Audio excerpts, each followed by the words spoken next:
तो चलिए ईवीएस में क्वेश्चन नंबर 51 से स्टार्ट करते हैं। सेट 6 है ये, ठीक है। 300 प्लस प्रश्नों को हम लोग यहाँ पर देखेंगे। फ्री कंटेंट अवेलेबल है, यहाँ पर जाकर के आप देख सकते हैं, ठीक है। पीडीएफ भी मिलते हैं वहाँ पर।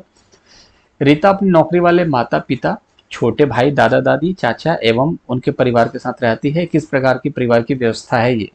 तो मातृवंश परिवार, जिसमें रीता की माता मुखिया है। यहाँ पर कहीं मुखिया वाली बात तो कही नहीं गई है, ठीक है। कहीं यहाँ पर माता के बारे में बात करी गई, कहीं रीता के बारे में बात करी गई, कहीं रीता की माता की मुखिया के बारे में बात करी गई। रीता के बारे में बात तो है, लेकिन माता के बारे में तो बात नहीं करी गई कि मुखिया है। पिता भी यहाँ पर मुखिया है, इस चीज के बारे में तो बात ही नहीं किया गया। एकल परिवार तो हो ही नहीं सकता, क्योंकि इतने सारे लोग हैं, तो एकल परिवार में सिर्फ और सिर्फ कौन होता है? माता, ठीक है, और पिताजी हैं, ठीक है, और दो छोटे छोटे बच्चे हैं, ठीक है। ये जो होते हैं ये कौन होते हैं? एकल परिवार। अब जिसमें बहुत सारे लोग होते हैं उसको क्या बोलते हैं? संयुक्त परिवार। राइट आंसर, आंसर नंबर 4 हो जाएगा। चलिए, पौने, चपटे और चौड़े आगे के दांतों वाले पशुओं की भोजन के लिए प्राथमिकता भिन्न होती है। ये पशु निम्न में से कौन सी खाद्य संबंधित प्राथमिकता को चुनेंगे? ठीक है। तो आगे चपटे एवं चौड़े आगे के दांत वाले पशुओं की भोजन के लिए प्राथमिकता भिन्न होती है, ठीक है। जब आगे के दांत चपटे होंगे तो बच्चा वो जो होंगे वो तो मांस खा ही नहीं सकते ना। मांस खाने वाले कौन होते हैं? जिनके जो दांत होते हैं वो कैसे होते हैं? वो नुकीले होते हैं, ठीक है। और दूसरी बात है, फल कौन खाता है? जो पेड़ों पर रहते हैं जानवर वो खाते हैं फल। अब कुत्ता फल नहीं खाएगा। जो भी जानवर हैं ऐसे जो खूंखार जानवरों फल तो नहीं खाते हैं, लेकिन इंसान तो फल खाता है, तो उसके दांत भी आगे से चपटे नहीं होते, नुकीले होते हैं, जिसको कैनाइन कहते हैं। अनाज खाना वो भी इंपॉर्टेंट है, लेकिन अनाज के लिए भी यहाँ पर देखोगे काटना पड़ता है दांत से, ठीक है। घास और साग ये जो होते हैं ये खाते हैं। कौन खाता है? ये वो पशु खाते हैं, जैसे गाय हुआ। उसके जो चपटे होते हैं, आगे से दांत जो होते हैं चपटे होते हैं, और बाद में घास वगैरह चरने के बाद क्या होता है? बाद में जुगाली करके पेट से बाहर निकालते हैं और फिर उसके बाद चबा चबा करके खाते हैं। आंसर नंबर 2 जो होगा राइट आंसर होगा।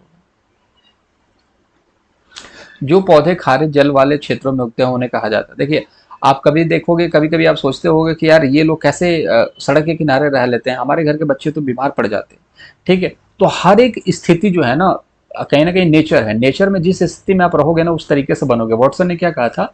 आप मुझे 5 साल तक का बालक दो, मैं उसको जो चाहूंगा मैं बना सकता हूँ। इंजीनियर, डॉक्टर, चोर, जो भी आप कहोगे बना सकता हूँ। रीजन, क्योंकि जो भी हम उसको नेचर से प्रोवाइड करेंगे ना, वो नेचर के हिसाब से रहना सीख जाता है। कहने का मतलब ये है कि अगर पानी में उसको पैदा करोगे, मतलब कहने का है कि उसको पानी में अगर कहीं मिला जुला करके देखा जाए तो पानी में उसको शिक्षा दी जा रही है, पानी में जीवन उसका व्यतीत हो रहा है, बचपन से पानी में रहता है, तो उसको पानी अच्छा लगेगा। पानी में नहीं रहता है तो उसको अच्छा नहीं लगेगा। आप शिमला में जन्म हुआ आपका, आप ठंडे प्रदेश में हो, लद्दाख में हुआ ठंडे प्रदेश में हो, आपको साउथ में ले जाकर के अब छोड़ दिया जाए, आप परेशान हो जाओगे। चीजें समझ रहे हो ना आप? ठीक है। तो ये जो होते हैं जल जो है क्षेत्रों में उगते हैं उन्हें कहा जाता है, उसको लौड़ोवृत्त हैलोफाइटा कहा जाता है, ठीक है। आंसर नंबर 1 होगा राइट आंसर हो जाएगा, ठीक है। नेक्स्ट क्वेश्चन देखते हैं। चलिए अगला प्रश्न है यहाँ पर, जो रंग चित्र किसी कथा का चित्रण करते हैं जिसमें केवल प्राकृतिक रंगों का इस्तेमाल किया जाता है उस चित्रकला को चित्रकाठी कहते हैं। और यह जो चित्रकला किस राज्य से संबंधित है? तो यह महाराष्ट्र से संबंधित है, इसको याद रखेंगे, ठीक है। चित्रकला से रिलेटेड मैं अभी बहुत जल्द एक वीडियो देने वाला हूं आप लोगों को, ठीक है। आंसर नंबर 1 जो होगा राइट आंसर। उन आदिवासी वर्गों की पहचान कीजिए जो हिमाचल प्रदेश भारत के मूल निवासी हैं। तो इस तरीके के बिना सर पैर वाले प्रश्न पूछे जाएंगे यार। अब किसी को क्या पता कौन से आदिवासी जो हैं किस स्टेट में पाए जाते हैं, कहां पर कितने ज्यादा मात्रा में पाए जाते हैं। तो ये बहुत बेसिक प्रश्न था, लेकिन डिफिकल्ट प्रश्न था। इस चीज में ज्यादा दिमाग लगाने की जरूरत नहीं है, कभी पूछता है कभी नहीं पूछता है। ये जो था गद्दी, ठीक है। अब याद रखना, गद्दी पे हर कोई बैठना चाहता है और इसीलिए हर कोई वेकेशन में हिमाचल प्रदेश शिमला मनाली जाता है। तो इस तरीके से याद रखना, गद्दी सबको चाहिए, और कहां पर गद्दी है? हिमाचल में, इसको याद रखना, ठीक है। Answer number 2 right answer. निम्न में से कौन सा मिजोरम का प्राचीन नृत्य है? तो सत्रिया कहाँ का नृत्य है भाई? इस चीज को समझो पहले। सत्रिया कहाँ का नृत्य है? रौफ कहाँ का नृत्य है? रौफ तो नृत्य है आपका कहाँ का है? ये सत्रिया असम का है, रौफ जो है जम्मू कश्मीर का है, ठीक है। चिराव जो है वो आपका कहाँ का है? मिजोरम का है। बार बार पूछा जाता है। चिराव नृत्य मिजोरम का नृत्य है। गरबा जो है गुजरात का है, ठीक है। और गरबा फेमस कब हुआ? तारक मेहता का उल्टा चश्मा से बहुत फेमस हुआ, जब दया भाभी करती थी गरबा, ठीक है। तो यहाँ पर वो तो दया आंटी जी हो गई हम लोगों के लिए। तो सिंपल सी बात है कि अभी यहाँ पर प्रश्न क्या पूछता है कि मिजोरम का सबसे प्राचीन नृत्य क्या है, वो है चिराव नृत्य। आंसर नंबर थर्ड जो होगा राइट आंसर होगा। भारत का सबसे बड़ा रेल मार्ग कौन सा है? कश्मीर से बेंगलोर, तो कश्मीर और बेंगलोर पास में ही है। ये देखो, ये रहा आपका, ठीक है, इस तरीके से भारत, ठीक है, ठीक है, ये भारत का तस्वीर थोड़ा सा मोटा मोटी मैंने बना दिया है आप लोगों के लिए। अब ये है आपका कश्मीर, कश्मीर यहाँ पर है, ठीक है, ये ऊपर लद्दाख है, ये कश्मीर है यहाँ पर, तो ये कश्मीर है। अब कश्मीर से लेकर के बेंगलोर तक का, ये बेंगलोर है, कर्नाटक में ही बेंगलोर है। उसके बाद नीचे केरल है, ये केरल है, फिर इधर तमिलनाडु है, फिर ऊपर ये आंध्र प्रदेश है, ऊपर तेलंगाना है, ठीक है, इस तरीके से। तो ये नहीं है। डिब्रूगढ़ कहाँ पर है? असम में है। असम कहाँ पर है? यहाँ पर है। ये ऊपर कौन सा? अरुणाचल प्रदेश है, उसके नीचे असम है, फिर यहाँ पर मेघालय है, फिर यहाँ पर त्रिपुरा है, ठीक है। तो देख रहे हो 4 हो गए, और फिर 3 यहाँ पर है, नागालैंड, मणिपुर और मिजोरम, ठीक है। तो डिब्रूगढ़ से लेकर के कन्याकुमारी सबसे ज्यादा विवेक एक्सप्रेस है, जिसकी लेंथ सबसे ज्यादा है, 4200 किलोमीटर से भी 4200 किलोमीटर से ज्यादा डिस्टेंस है। तो डिब्रूगढ़ से कन्याकुमारी जो होगा ये आपका राइट आंसर होगा, इसको याद रखना, Vivek Express. Answer number second right answer. Kalpana Chawla एक भारतीय मूल की अमेरिकी अंतरिक्ष यात्री का निधन अंतरिक्ष यान में किस वर्ष हुआ? अंतरिक्ष यात्री, देखिए अमेरिकी यात्री, भारतीय मूल की, अमेरिकी मतलब थी भारत की मूल रूप से, लेकिन वो अमेरिका में अंतरिक्ष यात्री थी, और उनका जो देहांत हुआ वो कब हुआ? 2003 में हो गया, जब वो उतर रही थी नीचे। तो कोई ऐसा मिसहैपनिंग हुआ जिसकी वजह से उनके कहीं ना कहीं यान में, अंतरिक्ष यान में आग लग गई, जिसकी वजह से 2003 में उनकी मृत्यु हो गई। 4 आंसर सही है। पक्षी विभिन्न प्रकार के घोंसला बनाते हैं तथा घोंसले बनाने के लिए विभिन्न स्थानों का चुनाव करते हैं। निम्न में से कौन से पक्षी पेड़ के तनों में अपना घोंसला बनाते हैं? अच्छा प्रश्न है। कौवा जो होता है वो कहाँ पर पेड़ की सबसे ऊंची डाल पर घोंसला बनाता है? जैसे ये पेड़ है, ठीक है, जड़ें हैं उनकी, ये शाखाएं हैं उसकी पेड़ की, ठीक है, पेड़ की ये शाखाएं हैं, और ये है पेड़। अब सबसे ऊपर डाल जो होगा ना, यहाँ पर कौन बनाएगा? कौवा बनाएगा। सबसे ये डाल है ना, यहाँ पर लटका करके कौन बनाएगा? यहाँ पर शक्कर खोरा बनाएगी, ठीक है, शक्कर खोरा। इधर कहीं पत्थर होगा ना, पत्थरों के बीच में इंडियन रॉबिन होता है, ठीक है, इंडियन रॉबिन जो होते हैं ये पत्थरों के बीच में घोंसला बनाते हैं। दर्जी पक्षी पेड़ वगैरह है, कहीं भी 2 पत्ते लटके हुए हैं, उन पत्तों को सिल देगी, ठीक है, और उसको घोंसला बना देगी। कहीं भी 2-3 पत्ते दिख रहे हैं, उसको सिल करके घोंसला बना देगी, चाहे यहाँ पर मिले या यहाँ पर मिले, ठीक है, घोंसला बना देती है। बसंत गोरी ऐसी होती है, पेड़ के अंदर ही घोंसला बना देती है, भाई तने को छेद-छाद करके इसी में घोंसला बना देती है। भगवान ने इसलिए तो चोंच दिया है इनको, ठीक है। तो आंसर क्या होगा? आंसर नंबर सेकंड हो जाएगा, ठीक है। तो ये कुछ टर्म्स थे जो मैंने आपके साथ डिस्कस करें, इसके बारे में भी हम लोग सेपरेट वीडियो में बात करेंगे।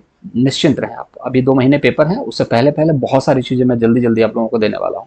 एक ऐसा प्रश्न है, ये पूछा जाता है, मैथ का ही प्रश्न है एक तरीके से, तो D बराबर ST आप याद रख लेना, सिर्फ ये याद रखना, D बराबर ST, ठीक है। अब क्या होता है? D मतलब कि डिस्टेंस, डिस्टेंस कैसे तय करोगे? टाइम और स्पीड, ठीक है, जितना स्पीड है और उसको टाइम से गुणा कर दोगे तो डिस्टेंस पता चल जाएगा। जैसे कि 10 किलोमीटर की स्पीड है और आप 10 मिनट तक चलते हैं लगातार, तो कितना तय करेंगे आप? 100 मीटर, ठीक है। 10 मिनट में 10 किलोमीटर चलते हो, 10 मिनट में देखो, आप 10 किलोमीटर की स्पीड है आपकी, सॉरी स्पीड क्या है? 10 किलोमीटर की है, 10 मिनट तक चलते हो, तो सिंपल सी बात है, आप कितना स्पीड तय करोगे? 100 किलोमीटर का स्पीड तय कर लोगे, ठीक है। ये 10 मिनट नहीं होगा, 10 घंटा होगा, ठीक है, क्योंकि यहाँ पर किलोमीटर में है तो घंटे में जाएगा, मीटर में होगा तो यहाँ पर मिनट में जाएगा, ठीक है। तो 10 किलोमीटर की स्पीड है और 10 घंटे में कितना जाओगे? 100 किलोमीटर जाओगे, ठीक है।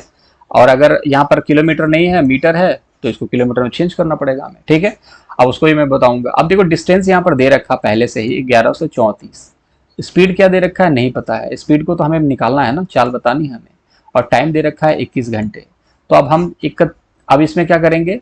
अब हमें क्या निकालना है? डिस्टेंस दे रखा है, टाइम दे रखा है, स्पीड निकालना है। तो डी इधर है ही और एस और टी है, तो यहाँ पर टी लेकर के आ जाएंगे नीचे। अब इसको भाग दे देंगे, तो 1134 को 21 से अगर हम भाग देंगे तो ये जाएगा कितनी बार में?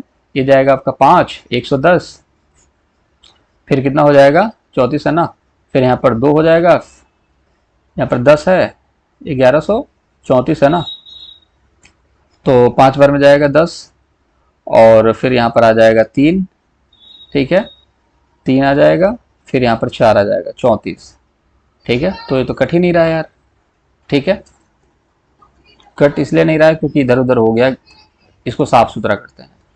1134 है और इसको 21 से काटना है, ठीक है, क्योंकि d बराबर एस टी होता है, d का दे रखा है 1134 और स्पीड पूछा है, टाइम दे रखा है 21 घंटा। तो इसको हम जब नीचे लाएंगे तो यहाँ पर 21 से भाग देंगे, भाग ऐसे देते हैं, तो 5 बार में जाएगा तो 110 नहीं होगा, 5 बार में कितना हो जाएगा 105 हो जाएगा, फिर 8 बचेगा, फिर 4, 21 चौके 84, ठीक है। तो सिंपल सी बात है, 21 चौके 84 कट जाएगा, तो 54 आ गया। अब 54 आ गया तो किस में आया, ये सब किलोमीटर में है, ये घंटे में है, तो इसको जो है मीटर में है तो इसको भी किलोमीटर में निकालना पड़ेगा, ठीक है। तो प्रति सेकंड में है तो किलोमीटर में कैसे निकालोगे, तो जब 54 है, ठीक है, जब 54 है, अब इसको हमको किस में निकालना है, ये 54 किलोमीटर तो आ गया है, क्योंकि ये किलोमीटर में है, ये भी किलोमीटर में है, तो 54 किलोमीटर आ गया। लेकिन अब इसको हमें किस चीज में निकालना है, मीटर में निकालना है।